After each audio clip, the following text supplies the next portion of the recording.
Greetings, my name is Joshua Free, and if you have been following along with us in the Season 4 Mardukite TV, we have been essentially discussing the overview of the layout concerning the Mardukite Necronomicon Cycle, something that originally started internally for our Mardukite Chamberlains, a research and experimental organization, and eventually the materials ended up essentially becoming released to the public in various formats, usually paperback.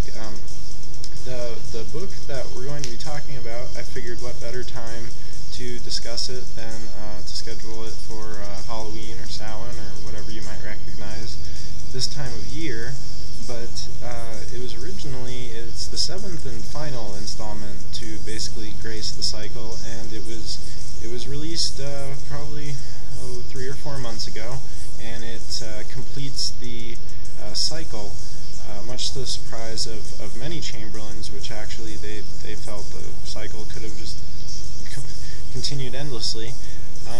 Originally, it was released internally as Necronomicon Revelations, Unveiling the Great Deception of Aliens, Gods, and Men.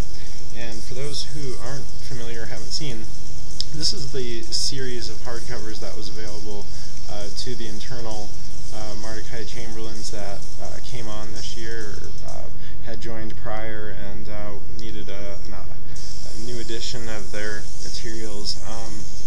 It's something we do for people that are essentially coming into the program or interested or acquire these editions via personal arrangement, people who aren't even involved but are book collectors. Now, I said we're going to talk about the 7th and final installment. If you remember correctly, if you've been paying attention here, four of the books actually appear in one. As they're available to the public, is the Necronomicon Anunnaki Bible, is basically four books in one, and then that kind of roots us in Babylon, a place to start, a place to essentially move through space and time. So moving backwards, of course, we walk through the ages past with either Sumerian religion or Gates of the Necronomicon. It's essentially the same book. It was originally released internally as Gates of the Necronomicon, so we keep it in paperback in that form. And then, of course, moving forward from Babylon, we have Western Europe, which is what we talk about in Druids of the Necronomicon, but more famously known as Book of the Elf and Fairy. So moving forward in even greater forward than where we were before, the secrets of the ages seem to reveal not only the natures of the present but the future, and so we start to understand the interconnectedness of the themes and archetypal energies and currents that appear in ancient times that are prevalent in, for example, the Simon Necronomicon or the works of H.P. Lovecraft, or, for example, the 9 Gates of the Kingdom of Shadows.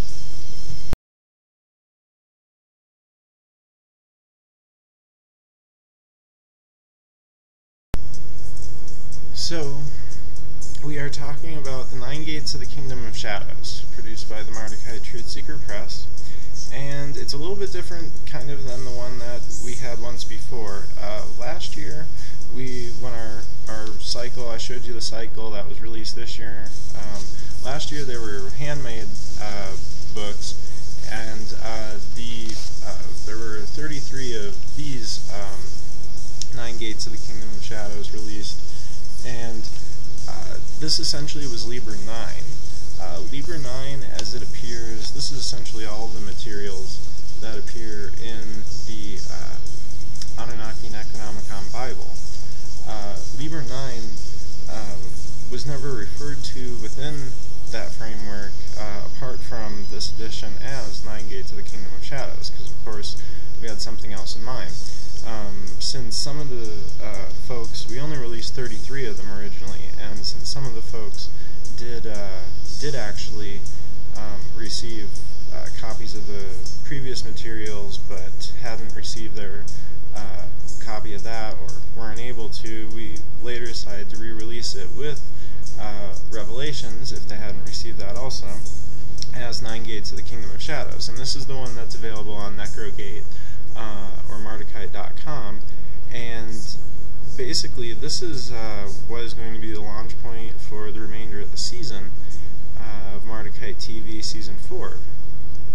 Because essentially this sums up we talked about Sumer and Babylon, and then spreading throughout the world, and then now we come to the present time, and we have, the last several hundred years, the rise of occultism, this interesting UFO phenomenon, other, Illuminati's type theories and things happening, all of which, when we look at the Simon Necronomicon, Lovecraftian work, even, whether it be fiction, and we've dealt with this before with, not recently, but, many of the comments posted on, like, the YouTube or whatnot, Necronomicon's fake and this, that, and the other.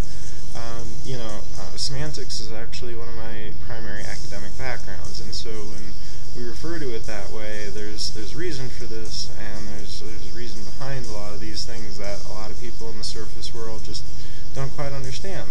They're not meant to, and the system is designed that way.